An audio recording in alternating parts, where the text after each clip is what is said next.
नमस्कार प्यारे साथियों, कैसे हो? उम्मीद कर सकता हूँ बहुत अच्छे होंगे। दोस्तों, मैं राकेश सियाग आप सभी का स्वागत करता हूँ आपके अपने यूट्यूब चैनल ओम डिजिटल स्टडी पर। दोस्तों, जैसा कि आपको पता है, हमारी 500 क्वेश्चनों की सीरीज चल रही है और इसके मैं आपको 11 वीडियो कंप्लीट करवा चुका हूँ इस सीरीज के। आज का हमारा ये 12 नंबर वीडियो होने वाला है। आप वीडियो का नंबर मत देखो, आप क्वेश्चनों की संख्या देखो, मैं कहाँ तक करवा चुका हूँ। तो पहले साथियों, मैं आपको 390 नंबर क्वेश्चन तक करवा चुका हूँ। इस सीरीज के हमारे 110 क्वेश्चन बचे हैं। अब 110 क्वेश्चनों के बाद में आपके माइंड में आ रहा होगा कि मैं आपको क्या करवाऊंगा। तो प्यारे साथियों, कंटेंट की कमी नहीं है। साइंस में बहुत सारा कंटेंट है और मेरे पास बहुत शानदार कंटेंट है। अब प्यारे साथियों, मैं आपसे डिस्कस करना चाहूंगा, आपको ये कमेंट करके बताना है। जो मेरा प्यारा साथी कमेंट नहीं करेगा, मैं कमेंट के आधार पर ही आगे चलने वाला हूं। देखिए, जैसे 110 क्वेश्चन कंप्लीट होते हैं, उसके बाद आपके पास दो ऑप्शन हैं। या तो आप चैप्टर वाइज बहुत अच्छे तरीके से थ्योरी पढ़ लो। अब थ्योरी, ये जो थ्योरी है प्यारे साथियों, ये थ्योरी आपकी इस एग्जाम में काम नहीं आएगी, पटवारी में, या आपका आगे कोई एग्जाम होगा तब काम आ सकती है। अब जो श्योर है कि मेरा पटवारी में सिलेक्शन हो ही जाएगा, तो वो तो कमेंट अपने हिसाब से कर सकता है। और जिसको ये विश्वास है कि इसका मतलब अब की बार पटवारी के अंदर हमारा सिलेक्शन नहीं होगा, तो आप जो अभी वन रक्षक और वन पाल की जो वैकेंसी आई, उसकी तैयारी बहुत ज़बरदस्त तरीके से कर सकते हैं। पटवारी का पेपर दो, कोई दिक्कत नहीं, लेकिन वन पाल और वन रक्षक की तैयारी साथ में रखो। जिसमें आपकी साइंस आने वाली है, तो वो साइंस मैं आपको पूरी करवा सकता हूँ, उसमें कोई दो राय नहीं है। पूरी थ्योरी करवाऊंगा, तीनों सब्जेक्ट, केमिस्ट्री, फिजिक्स और बायोलॉजी, और साथ में मैं आपको इंपॉर्टेंट क्वेश्चन भी करवाऊंगा। एक तो आपके पास ये है, या फिर आप दूसरा ऑप्शन आपके पास है कि इसी प्रकार से मैं आपको एमसीक्यू करवाता रहूं जब तक आपका पटवारी का एग्जाम नहीं हो तब तक। तो दोनों ऑप्शन में से आपको बताना है, 1 नंबर और 2 नंबर, इस प्रकार से आपको कमेंट करना है, 1 नंबर या फिर 2 नंबर, या फिर आप नाम भी लिख सकते हो, थ्योरी या फिर एमसीक्यू। तो मैं समझ जाऊंगा कि कितने मेरे दोस्त थ्योरी क्लास पढ़ना चाहते हैं और कितने मेरे दोस्त क्वेश्चन पढ़ना चाहते हैं, जिससे मेरे को एक आइडिया लगेगा और मैं उसी प्रकार से आपके लिए काम करूंगा। ठीक है, तो आज हम 391 नंबर क्वेश्चन से स्टार्ट करने वाले हैं। तो पहले साथियों, अगर मेरा प्रयास आपको पसंद आ रहा है, मेरी मेहनत आपको पसंद आ रही है, तो वीडियो को आप लाइक करेंगे सबसे पहले। तो जितने भी मेरे दोस्त देख रहे हैं वो एक बार लाइक कर देंगे। दूसरी बात, इंसानियत के नाते बोल रहा हूँ, वीडियो को एक बार शेयर भी कर देंगे अपने व्हाट्सएप ग्रुप पर, क्योंकि इतनी मेहनत आपके लिए कर रहा हूँ, तो थोड़ा सा आपसे मांग सकता हूँ, आपका बड़ा भाई हूँ, है ना। तो इतनी बात तो मैं आपसे, इतनी तो कुछ मांग ही सकता हूँ मैं आपसे, तो बस इतना सा मैं मांग रहा हूँ, एक बार शेयर कर दीजिए। ठीक है, चलिए क्लास को स्टार्ट करते हैं प्यारे साथियों। बात करते हैं 391 नंबर क्वेश्चन से।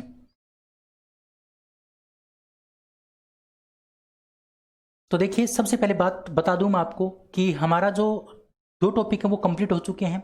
दूसरा टॉपिक मैंने आपको पाचन, श्वसन, उत्सर्जन, रक्त परिसंचरण, अंतःस्रावी तंत्र, तंत्रिका तंत्र, इनसे संबंधित करवाया था। लगभग इसके 173 क्वेश्चन मैंने आपको करवाए थे, लगभग 173 क्वेश्चन। ठीक है, 200 क्वेश्चन मैंने आपको आधारभूत तत्व और दैनिक विज्ञान के करवाए थे। और अब मैं आपको पोषण के करवा रहा हूँ, यानी कार्बोहाइड्रेट, प्रोटीन, वसा, विटामिन, इनके बारे में करवा रहा हूँ। इसके क्वेश्चन मैं आपको लगभग 150 क्वेश्चन के लगभग करवाऊंगा। उसके बाद आपका एक टॉपिक बचेगा, वो छोटा सा टॉपिक है, उस टॉपिक का आप नाम लिख सकते हो स्वास्थ्य विज्ञान। और स्वास्थ्य विज्ञान में प्यारे साथियों दो टॉपिक आते हैं। एक आपका आता है संतुलित भोजन, और संतुलित भोजन के अंदर यही टॉपिक आ जाता है आपका पोषण का। संतुलित भोजन में यही टॉपिक आ जाता है, तो वैसे इसको अलग से दे दिया। अब स्वास्थ्य विज्ञान के अंदर आपका एक आता है असंतुलित भोजन। अब असंतुलित भोजन से क्या होता है, आपको रोग होते हैं, तो एक टॉपिक आपका रोग का रह गया, वो रोग का टॉपिक मैं आपको अलग से करवाऊंगा। और रोगों से संबंधित मैं आपको लगभग 50 क्वेश्चन करवाऊंगा, जो बड़ी इंपॉर्टेंट होंगे, जो एग्जाम में आए हुए होंगे। ठीक है, इस प्रकार से हमारी 500 क्वेश्चनों की सीरीज कंप्लीट हो जाएगी। अगर फिर भी इसको आगे जारी रखना है, इसी सीरीज को आगे जारी रखना है, या फिर नई सीरीज आपके लिए चालू करनी है, वो आप बता दीजिए। 500 क्वेश्चनों की पीडीएफ आपको मिल जाएगी। जैसे 500 क्वेश्चन का क्लास कंप्लीट होगा, उसके बाद पीडीएफ आपको मिल जाएगी, उसमें कोई दिक्कत नहीं है। बस आप बता दीजिए किस प्रकार से आपको पढ़ना है, आप कहोगे वैसे मैं आपको पढ़ा दूंगा। ठीक है, चलिए स्टार्ट करते हैं क्लास को 391 नंबर क्वेश्चन से। 391 नंबर क्वेश्चन आपके सामने है प्यारे साथियों। हाँ, बड़ा कर दिया मैंने आपके सामने, देखिए जूम इसको कर दिया है। क्वेश्चन है कि तत्कालिक ऊर्जा का स्रोत किसे माना जाता है, यानी तत्कालिक अगर ऊर्जा प्राप्त करनी है, तत्कालिक ऊर्जा अगर आपको प्राप्त करनी है, तो आप किसका उपयोग करेंगे? किसका उपयोग करेंगे प्यारे साथियों? ग्लूकोज का उपयोग करते हैं। आपने देखा होगा ग्लूकोन डी, ग्लूकोन सी, यानी आप दौड़ लगा रहे हैं और आप थक जाते हैं, तो आप किसका उपयोग करते हैं? ग्लूकोज का उपयोग करते हैं, ग्लूकोन डी का उपयोग करते हैं। तो ग्लूकोन डी एक प्रकार की ग्लूकोज होती है। ठीक है, जिस प्रकार से आपने खिलाड़ियों को देखा होगा, खिलाड़ी बहुत ज़्यादा दौड़ लेते हैं, तो उसके बाद वो पानी पीते हैं, वो पानी नहीं होता प्यारे साथियों, वो एक प्रकार का ग्लूकोज होता है। जिससे उनको ऊर्जा फिर से मिल जाती है। ग्लूकोज हमारे शरीर में जाते ही तुरंत ऊर्जा देने का काम करता है। ऑप्शन नंबर बी आपका बिल्कुल करेक्ट होगा। ठीक है, अगला क्वेश्चन, कोशिका भित्ति किसकी बनी होती है? कोशिका भित्ति किसकी बनी होती है? तो कोशिका भित्ति प्यारे साथियों सेलुलोज की बनी होती है। कोशिका भित्ति किसकी बनी होती है? सेलुलोज की बनी होती है। अब ये कोशिका भित्ति क्या होती है? तो प्यारे साथियों कोशिका भित्ति केवल और केवल पादप कोशिका में पाई जाती है। किसके अंदर? पादप कोशिका में।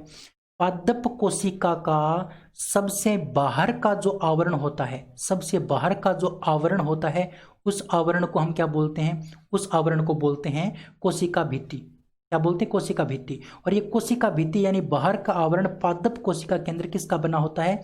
तो सेलुलोज का बना होता है। और सेलुलोज के बारे में मैंने आपको कल बताया था, अगर आपको याद है तो मैंने आपको सेलुलोज के बारे में बताया था कि सेलुलोज जो है ना वो प्रकृति में सर्वाधिक पाया जाने वाला पदार्थ है। सेलुलोज प्रकृति में सर्वाधिक मात्रा में पाया जाने वाला पदार्थ है और मनुष्य के शरीर में इसका पाचन नहीं होता, क्योंकि इसका पाचन सिक्किम भाग में होता है। और मनुष्य के अंदर जो सिक्किम भाग होता है बड़ी आंत का, वो एक अवशेषीय अंग होता है। जिसने कल की क्लास देखी थी उनको अच्छे से समझ में आ गया होगा। तो कोशिका भित्ति पादप कोशिका का बाहर का आवरण होता है, सेलुलोज का बना होता है। ऑप्शन नंबर ए आपका बिल्कुल करेक्ट होगा। अगला क्वेश्चन है कि निम्न में से कौन एक हेक्सोज शर्करा का उदाहरण है? हेक्सोज शर्करा है ना, हेक्सोज शर्करा का उदाहरण कौन सा है? यानी जिसके अंदर 6 प्रकार की शर्कराएं पाई जाती हैं, तो उनका नाम है प्यारे साथियों डीऑक्सीराइबोज शर्करा। डीऑक्सीराइबोज शर्करा जो है ना, डीऑक्सीराइबोज शर्करा जो किसके अंदर पाई जाती है? डीएनए के अंदर पाई जाती है, या डीएनए के अंदर है ना, डीएनए के अंदर पाई जाती है आपकी डीऑक्सीराइबोज शर्करा। तो ये डीऑक्सीराइबोज शर्करा हेक्सोज शर्करा के नाम से जानी जाती है। इसको हम एक्सोज शर्करा भी बोल सकते हैं। ऑप्शन नंबर डी आपका बिल्कुल करेक्ट हो जाएगा, ध्यान रखना प्यारे साथियों। ठीक है, ये जो ग्लूकोज, फ्रक्टोज और लेक्टोज हैं ये आपकी मोनोसेकेराइड हैं। क्या है ये? मोनोसेकेराइड, यानी इसके अंदर सिर्फ खुद है या अकेली है, लेकिन डीऑक्सी के अंदर 6 प्रकार की शर्कराएं पाई जाती हैं, इसलिए इसको हेक्सोज शर्करा की श्रेणी में रखा है। अगला क्वेश्चन है कि अतिरिक्त वसा कौन से ऊतकों में जमा होने लगती है? अतिरिक्त वसा यानी हम ज्यादा वसा का उपयोग कर लेते हैं तो वो हमारे कौन से ऊतकों में जाकर के जमा होने लगती है? तो प्यारे साथियों आपको पता है हमारे शरीर में जो ऊतक होते हैं, वो ऊतक तो बहुत सारे होते हैं, लेकिन एक ऊतक उसमें होता है वसीय ऊतक। वसीय ऊतक वो सिर्फ क्या करता है? वसा का संचरण करता है, यानी वसा को संग्रहित करता है, वसीय ऊतक। और वसीय ऊतक को हम बोलते हैं एडिपोज ऊतक। क्या बोलते हैं? एडिपोज ऊतक बोलते हैं। तो एडिपोज ऊतक जो है ना उसको हम वसीय ऊतक बोलते हैं। और ये जो वसीय ऊतक होता है प्यारे साथियों, यही क्या करता है? अतिरिक्त वसा को जमा करने का काम करता है। हम ज्यादा चिकनाई खाएंगे तो ज्यादा चिकनाई जाकर के कहां पर इकट्ठी हो जाएगी? वसीय ऊतक या फिर एडिपोज ऊतक में वृद्धि हो जाएगी। और वसीय ऊतक कहां पर पाया जाता है प्यारे साथियों? ये जो एडिपोज ऊतक है ये हमारे पेट में पाया जाता है। कहां पर? पेट में, पेट वाले भाग में। इसीलिए ज्यादा चिकनाई खाने पर हमारा पेट बढ़ जाता है, पेट बढ़ जाता है, मोटापा जाता है, इस वसीय ऊतक के कारण।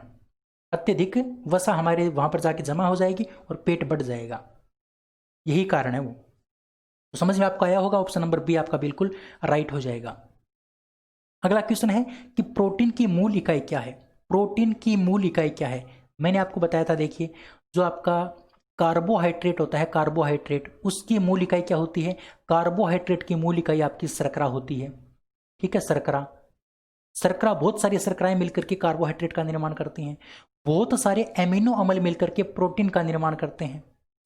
बहुत सारे नेफ्रॉन मिलकर के किडनी का निर्माण करते हैं, वृक्क का निर्माण करते हैं। और बहुत सारे न्यूरॉन मिलकर के तंत्रिका तंत्र का निर्माण करते हैं, तंत्रिका तंत्र का निर्माण करते हैं। तो प्रोटीन की मूल इकाई क्या हो गई? एमिनो अम्ल। ठीक है, चलिए अगला क्वेश्चन है कि प्रोटीन का नामकरण किसने किया? प्रोटीन का नामकरण किसने किया? तो प्यारे साथियों आपको पता होना चाहिए प्रोटीन का जो नामकरण है वो किसने किया। प्रोटीन का नामकरण किया था बर्जीलियस और मुल्डर ने। बर्जीलियस और मुल्डर नाम के 2 वैज्ञानिक थे प्यारे साथियों, उन्होंने ही प्रोटीन का नामकरण किया था। ठीक है, प्रोटीन का नामकरण बर्जीलियस और मुल्डर ने किया। अगर आपको ये याद नहीं है और आपको ये 3 याद हैं तो आप आराम से कर सकते हो।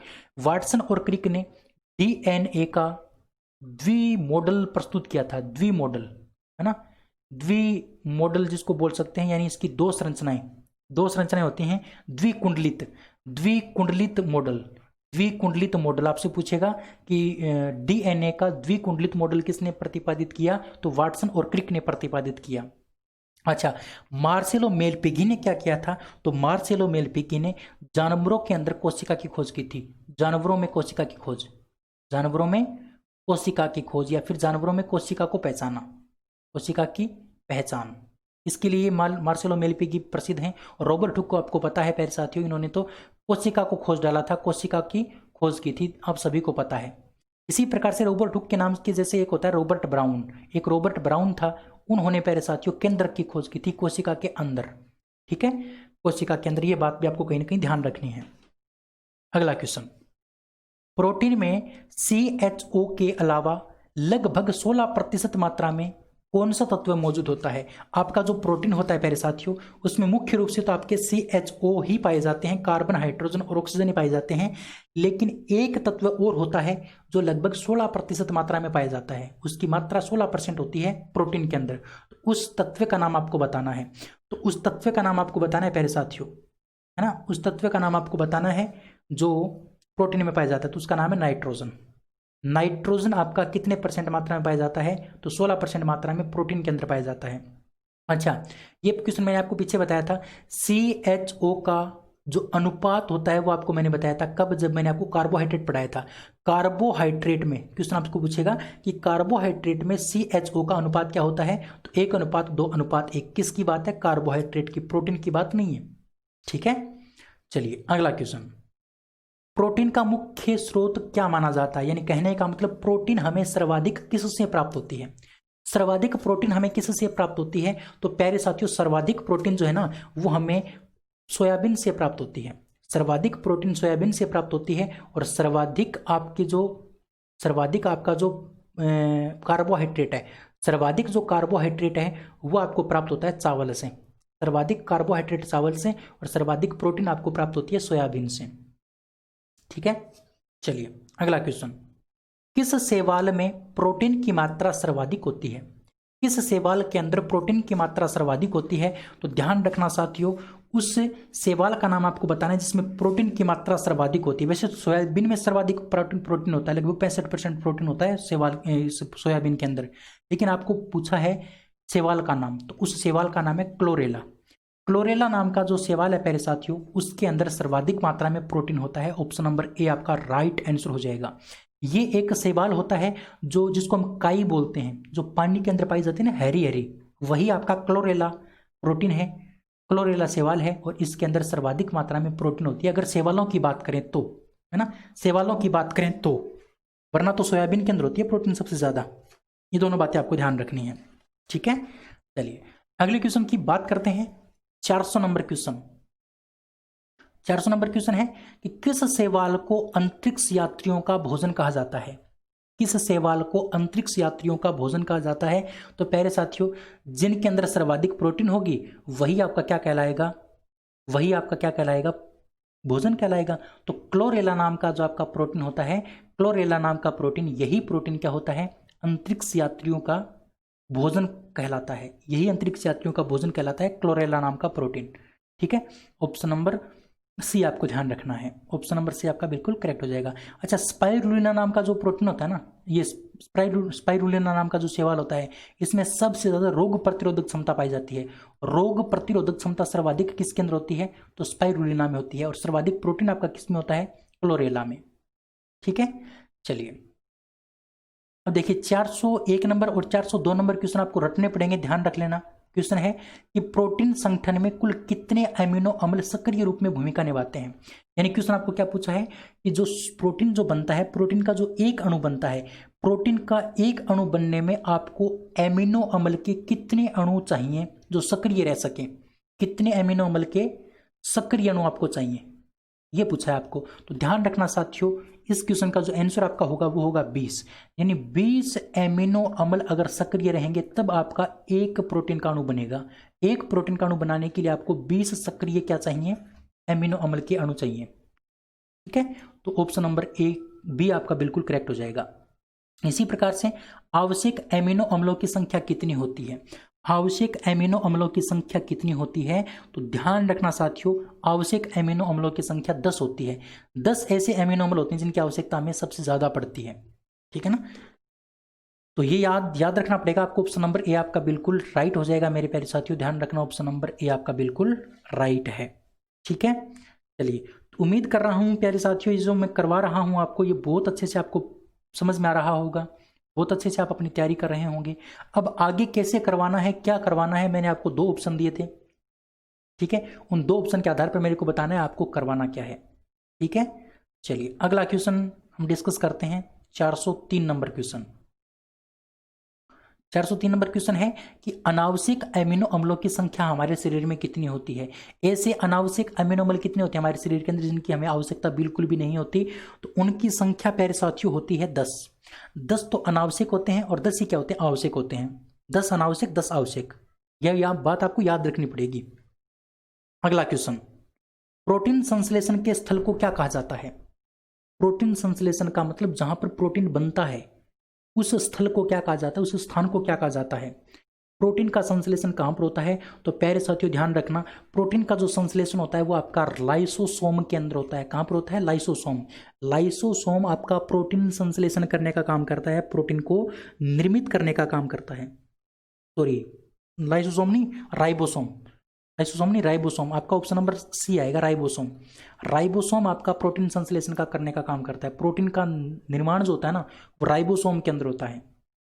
ठीक है ना, राइबोसोम के अंदर आपका प्रोटीन का निर्माण होता है, ध्यान रखना। ये बात गलत बता दी मैंने, राइबोसोम आपका बिल्कुल करेक्ट हो जाएगा। राइबोसोम में प्रोटीन का संश्लेषण होता है। लाइसोसोम की बात करते हैं तो इसकी खोज डी डवे नाम के व्यक्ति ने की थी। डी डवे ने इसके अंदर खोजा था, चूहे की यकृत कोशिका में खोजा था, यानी चूहे की जो लीवर होती है उसमें खोजा था, है ना। लाइसोसोम को आत्महत्या की थैली कहा जाता है। आत्मघाती थैली, आत्मघाती थैली किसको कहा जाता है, लाइसोसोम को। राइबोसोम को प्रोटीन संश्लेषण की फैक्ट्री कहा जाता है। प्रोटीन संश्लेषण की फैक्ट्री, प्रोटीन संश्लेषण की फैक्ट्री क्यों कहते हैं, क्योंकि ये प्रोटीन का संश्लेषण करता है, इसलिए इसको प्रोटीन संश्लेषण की फैक्ट्री कहते हैं। ऑप्शन नंबर सी आपका राइट होगा। अगला क्वेश्चन है कि प्रोटीन की कमी से कौन सा रोग होता है। प्रोटीन की अगर कमी हो जाती है तो कौन सा रोग होता है। प्रोटीन की कमी से प्यारे साथियों आपका रोग होता है क्वाशियोरकर। क्वाशियोरकर नाम का जो रोग होता है प्यारे साथियों वो किसकी कमी से होता है, तो वो आपका प्रोटीन की कमी से होता है। Option number D. सक्कर रोग विटामिन सी की कमी से होता है। रिकेट्स रोग विटामिन डी की कमी से होता है। और ऑस्टियोमेलेशिया रोग जो है वो भी विटामिन डी की कमी से और कैल्शियम तत्व की कमी से होता है। और रिकेट्स रोग है वो भी विटामिन डी और कैल्शियम तत्व की कमी से होता है। ठीक है, तो ये क्वाशियोरकर रोग है वो आपका क्या हो जाएगा, करेक्ट आंसर हो जाएगा। ठीक है, तो थोड़ा सा ये बीच में क्या है कि रुक जाता है प्यारे साथियों, पता नहीं इसकी क्या दिक्कत है ना। इसका चालान काटना पड़ेगा साथियों, और कुछ नहीं, इसका चालान काटना पड़ेगा इस कंप्यूटर का, और दूसरा कंप्यूटर आपके लिए लेके आना पड़ेगा, और तो क्या है। हाँ चलिए, क्वेश्चन है 406 नंबर क्वेश्चन, एंजाइम किसके बने होते हैं। एंजाइम जो है वो किसके बने होते हैं, तो प्यारे साथियों ध्यान रखना, एंजाइम जो बने होते हैं वो आपके प्रोटीन के ही बने होते हैं। किसके बने होते हैं, प्रोटीन के बने होते हैं प्यारे साथियों। ऑप्शन नंबर आपका बी करेक्ट आंसर होगा। ठीक है, एंजाइम आपके प्रोटीन के ही बने होते हैं। ऑप्शन नंबर आपका जो बी होगा वो बिल्कुल करेक्ट हो जाएगा। अब देखिए, बहुत इंटरेस्टिंग क्वेश्चन मैं आपको दे रहा हूं, और पहले से ही मैंने मिलान करके दे दिए हैं, आपको सिर्फ याद करना है। मेरा मेन मोटो, मेन मकसद जो है ना वो सिर्फ याद करवाना है। आपको बेहतर से बेहतर मैं आपको याद करवा दूं, जिससे आप परीक्षा के अंदर पटाखा फोड़ दो, है ना। पटाखा फोड़ना है आपको एग्जाम के अंदर, और पटाखा फोड़ने के लिए आपको याद रखना पड़ेगा। चलिए अगला क्वेश्चन 407 नंबर क्वेश्चन है कि एक तरफ आपको पदार्थ दे रखा है और एक तरफ आपको विटामिन ये प्रोटीन दे रखी है। भाई दूध के अंदर कौन सी प्रोटीन होती है, केसिन प्रोटीन होती है। अंडे के अंदर आपकी एल्बुमिन नाम की प्रोटीन होती है, बिल्कुल सही है, याद रखना। दाल के अंदर प्रोलेमिन्स नाम की जो प्रोटीन है वो आपकी दाल के अंदर होती है। हीमोग्लोबिन के अंदर ग्लोबिन प्रोटीन होती है, और मक्का के अंदर जीन नाम की प्रोटीन होती है। जिन नाम की प्रोटीन आपकी मक्का के अंदर होती है। तो ये आपको मैंने 5 बातें याद करवा दी, 5 प्रोटीन आपको मैंने याद करवा दी, कहाँ कहाँ पाई जाती हैं। अब याद करने का काम आपका है प्यारे साथियों, मैं आपको सिर्फ कंटेंट दे सकता हूँ। अब भाई नौकरी लगोगे तो नौकरी भी तो, पैसे भी तो आप खुद ही रखोगे ना, मेरे को तो नहीं दोगे। तो भाई याद तो करना पड़ेगा, मैं कंटेंट दे सकता हूँ, बुरी मत मानना इस बात को। मतलब मैं थोड़ा सा आपको उकसा रहा हूँ तैयारी करने के लिए, तो बात अगर बुरी लगे तो कोई बात नहीं, लग जाने दो, लेकिन जब नौकरी लग जाओ तब मेरे को माफ़ कर देना। ठीक है, चलिए अगला क्वेश्चन 408 नंबर क्वेश्चन, मनुष्य के बाल, नाखून, जानवरों के सींग, खुर में के अंदर कौन सी प्रोटीन पाई जाती है। यानी मनुष्य के जो बाल होते हैं, नाखून होते हैं, जानवरों के सींग होते हैं, खुर होते हैं, उनके अंदर कौन सी प्रोटीन होती है? तो उनके अंदर जो प्रोटीन होती है प्यारे साथियों, उनका नाम है किरेटिन। किरेटिन नाम का जो प्रोटीन होता है प्यारे साथियों, वो हमारे बालों में पाया जाता है, हमारे नाखूनों में पाया जाता है, हमारे जानवरों के सींगों में पाया जाता है, खुर के अंदर पाया जाता है किरेटिन नाम का प्रोटीन। और इसी किरेटिन के द्वारा जो कीट होते हैं, कीट, उनका बाहरी आवरण बना होता है। कीटों का जो बाहर का आवरण है वो भी आपका किरेटिन के द्वारा ही बना होता है। स्टोन नाम की जो प्रोटीन है प्यारे साथियों, वो गुणसूत्र निर्माण में सहायता करती है। गुणसूत्र निर्माण में सहायता करने का काम कौन करती है? स्टोन नाम की प्रोटीन करती है। केरोटिन जो प्रोटीन है प्यारे साथियों, वो आलू के अंदर पाई जाती है। इसके दो प्रकार और होते हैं, एक तो एल्फा होती है, एल्फा केरोटिन। एल्फा केरोटिन आपकी पाई जाती है किसके अंदर? एल्फा केरोटिन पाई जाती है प्यारे साथियों गाय के दूध के अंदर। गाय के दूध का जो पीला रंग होता है, गाय के दूध का पीला रंग, उसमें क्या पाई जाती है? Alpha carotene. और जो गाजर होती है, गाजर, गाजर में भी आपकी एल्फा केरोटिन ही पाई जाती है। अच्छा, दूसरी अगर हम बात करते हैं बीटा कैरोटीन की, तो बीटा कैरोटीन आपकी पाई जाती है प्यारे साथियों आम के अंदर। आम का पीला रंग, आम का जो पीला रंग होता है वो किसके कारण होता है? बीटा कैरोटीन के कारण होता है। एक्टिन और मायोसिन की बात करते हैं तो ये आपकी मांसपेशियों के अंदर पाई जाती है। कहां पर पाई जाती हैं? मांसपेशियों के अंदर। तो ये सारी बातें आपको ध्यान रखनी है इंपॉर्टेंट तरीके से। अगला क्वेश्चन है कि मांसपेशियों का निर्माण करने वाली प्रोटीन कौन सी है? तो अभी अभी मैंने बताया था एक्टिन और मायोसिन। एक्टिन और मायोसिन आपकी मांसपेशियों का निर्माण करने वाली प्रोटीन होती हैं। चलिए, गुणसूत्र निर्माण में कौन सी प्रोटीन काम आती है? तो गुणसूत्र निर्माण में आपकी हिस्टोन नाम की प्रोटीन काम आती है। अभी भी मैंने आपको बताया था, अभी अभी मैंने आपको बताया था, ठीक है। और प्यारे साथियों, ये जो आपका ग्लाइएडिन दे रखा है, ग्लाइएडिन क्या करता है? हमारे शरीर में रेशेदार पदार्थों का निर्माण करता है। रेशेदार पदार्थों का निर्माण करने का काम कौन करता है प्यारे साथियों? ग्लाइएडिन नाम का प्रोटीन करता है, जिसके द्वारा हमारे कब्ज की बीमारी दूर होती है। कब्ज की बीमारी दूर करने का काम कौन करती है? ग्लाइएडिन प्रोटीन करती है, ठीक है। और ये गोसिपिन आपकी कपास के अंदर पाई जाती है, इसलिए इसको कपास प्रोटीन के नाम से जाना जाता है। तो जल्दी जल्दी मैं आपको थोड़ा क्वेश्चन करवा रहा हूं, तो आप बुरा मत मानना, क्योंकि ये क्वेश्चन आपको करवाने जरूरी है बहुत ज़्यादा, इसलिए थोड़ा करवा रहा हूं। चलिए 411 नंबर क्वेश्चन को देखिए। 411 नंबर क्वेश्चन आपको पूछ रहा है, जोर जोर से बोल बोल के ये पूछ रहा है कि प्रोटीन का मुख्य कार्य क्या है? प्रोटीन का मुख्य कार्य क्या है वो आपको बताना है।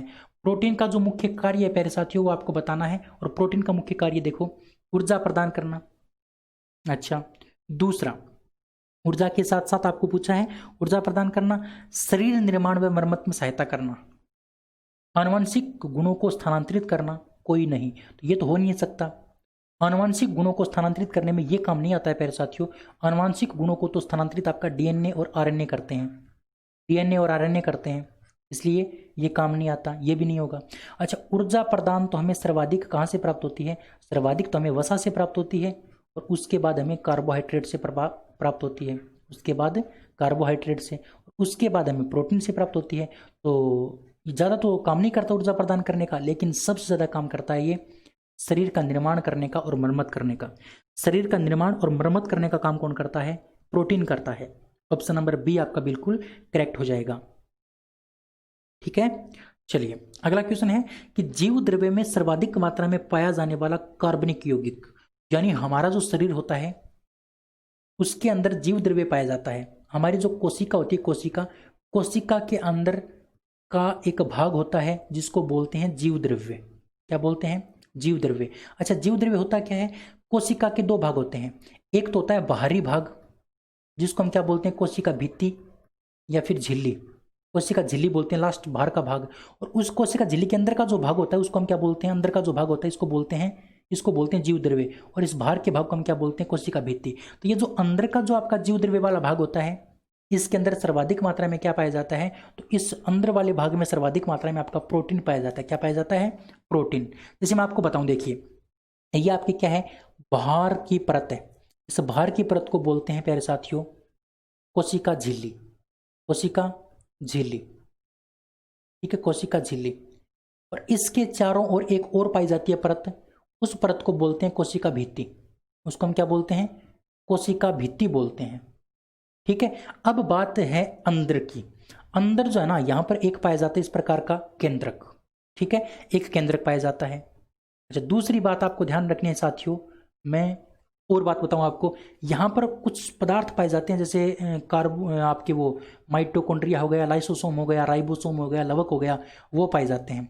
तो ये जो अंदर वाला जो आपको भाग दिखाई दे रहा है ना, ये अंदर वाला, ये वाला भाग, ये वाला, इस भाग को हम बोलते हैं जीव द्रव्य। क्या बोलते हैं? जीव द्रव्य बोलते हैं। और इस जीव द्रव्य के अंदर सर्वाधिक मात्रा में आपका क्या होता है? प्रोटीन होता है। ठीक है, अब तो समझ में आ गया होगा। बिल्कुल। चलिए भाई अगले क्वेश्चन की बात करते हैं। क्वेश्चन है कि लिपिड यानी वसा किसके बने होते हैं? देखिए प्रोटीन तो है ना, प्रोटीन तो एमिनो अम्लों से बने होते हैं। ये तो प्रोटीन, एमिनो अम्ल से तो प्रोटीन बने होते हैं। ठीक है, और वसीय अम्ल के द्वारा कौन बना होता है? वसीय अम्ल के द्वारा आपका बना होता है प्यारे साथियों, वसीय अम्ल के द्वारा आपका बना होता है वसा बना होता है। और ग्लिसरॉल भी एक प्रकार का वसा का ही उदाहरण है। तो वसीय अम्ल और ग्लिसरॉल दोनों के द्वारा क्या है आपका? दोनों के द्वारा आपका वसा बना होता है। इसका मतलब ऑप्शन नंबर आपका डी क्या होगा?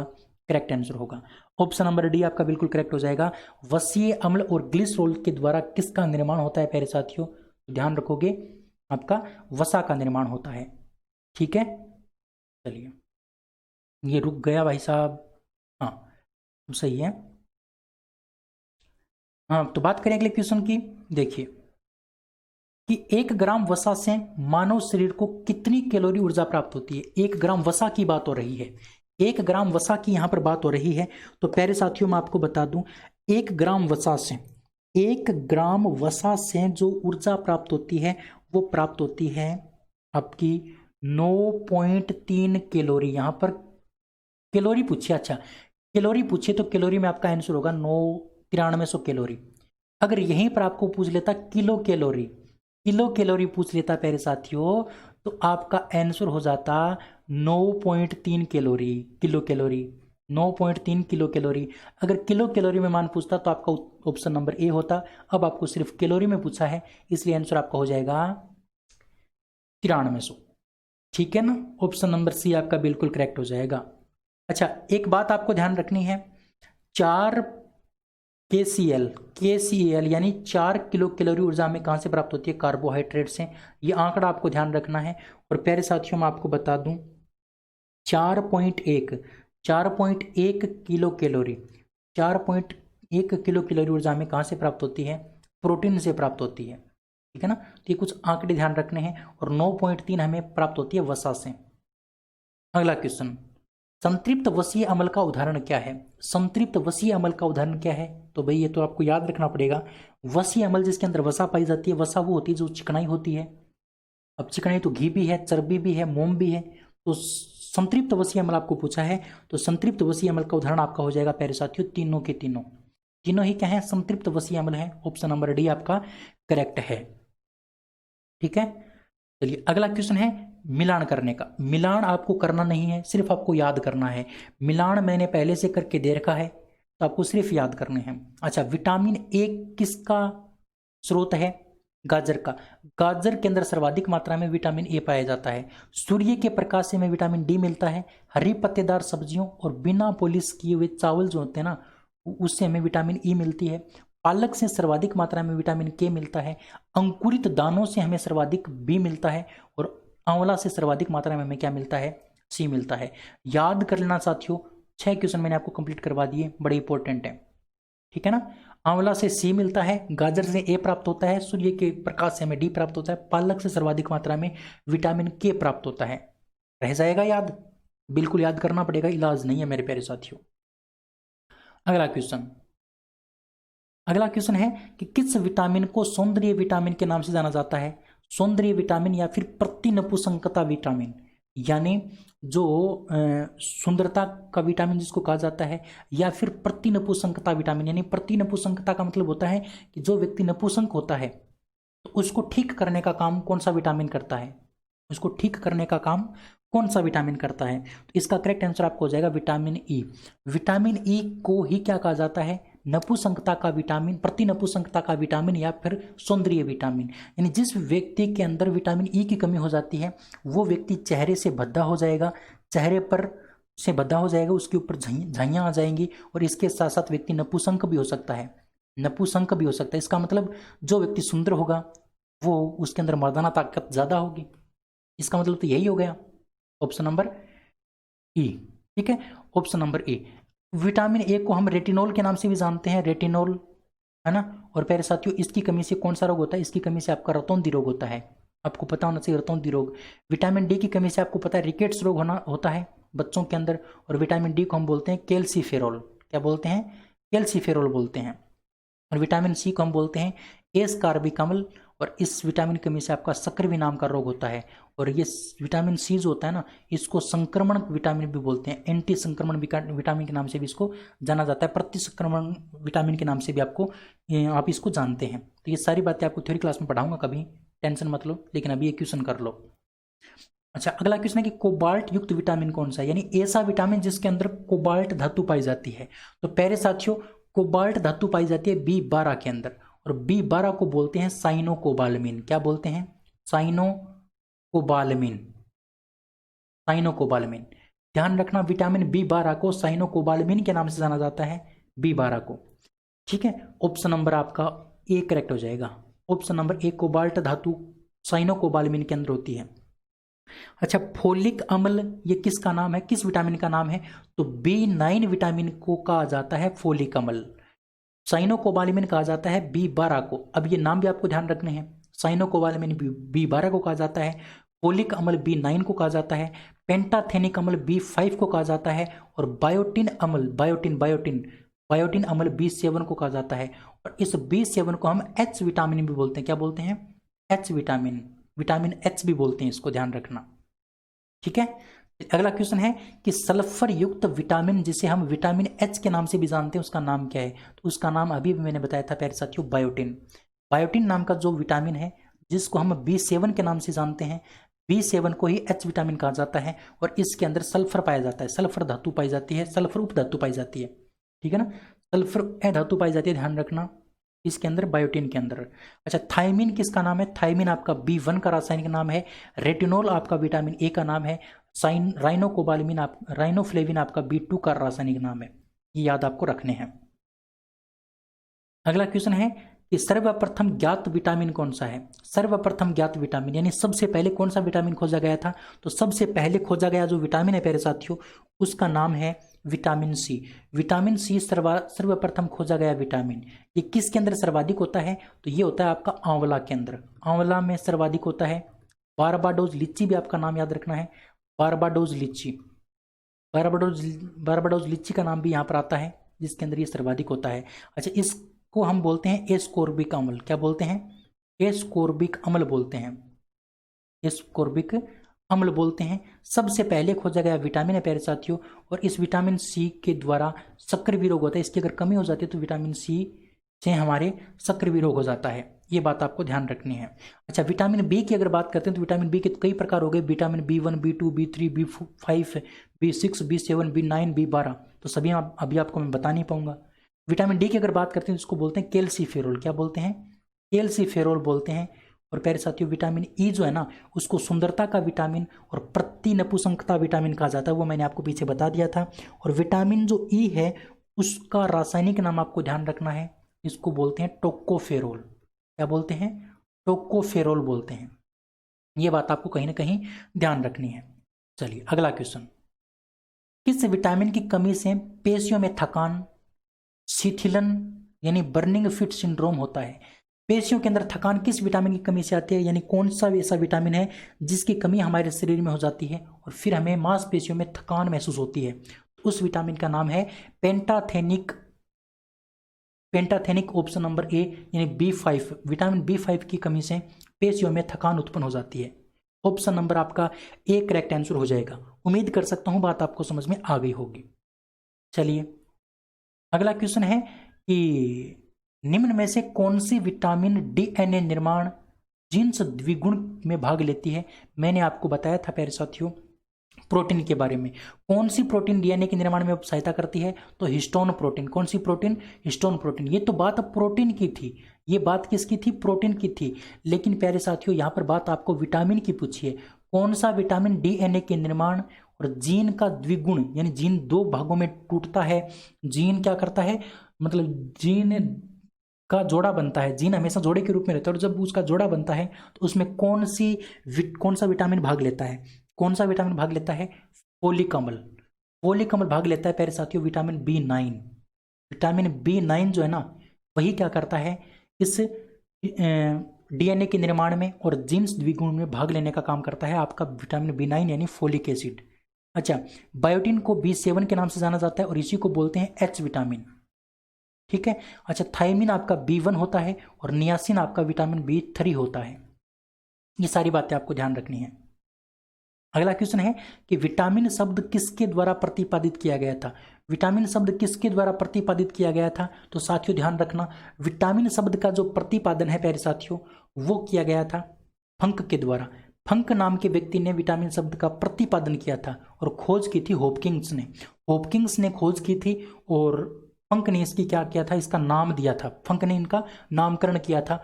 ऑप्शन नंबर डी आपका बिल्कुल राइट आंसर हो जाएगा, ऑप्शन नंबर सी। ठीक है, चलिए अगला क्वेश्चन। वसा में अघुलनशील विटामिन, देखो एक विटामिन दो प्रकार के होते हैं। विटामिन आपके दो प्रकार के होते हैं, एक तो होता है जल में घुलनशील और एक होता है वसा में घुलनशील। तो जो जल में घुलनशील होगा वो वसा में नहीं घुलेगा और जो वसा में घुलेगा वो जल में नहीं घुलेगा।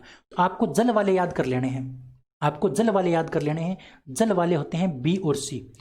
बी और सी विटामिन आपके जल में घुलते हैं और जो वसा में घुलते हैं वो घुलते हैं अड़क के, यानी ADKE, ये वसा में घुलते हैं, ये चिकनाई वाले होते हैं और ये आपके जल में घुलते हैं, है ना, ये जल में घुलते हैं बी और सी। तो ये जल में घुलेंगे तो ये वसा के अंदर नहीं घुलेंगे, वसा में क्या होगी, नहीं घुलेंगे। तो आपको यही पूछा है वसा में अघुलनशील, तो विटामिन ए आपका वसा में घुलता है, विटामिन बी आपका वसा में नहीं घुलता, इसलिए आपको आंसर यही हो जाएगा क्योंकि आपको अघुलनशील पूछा है।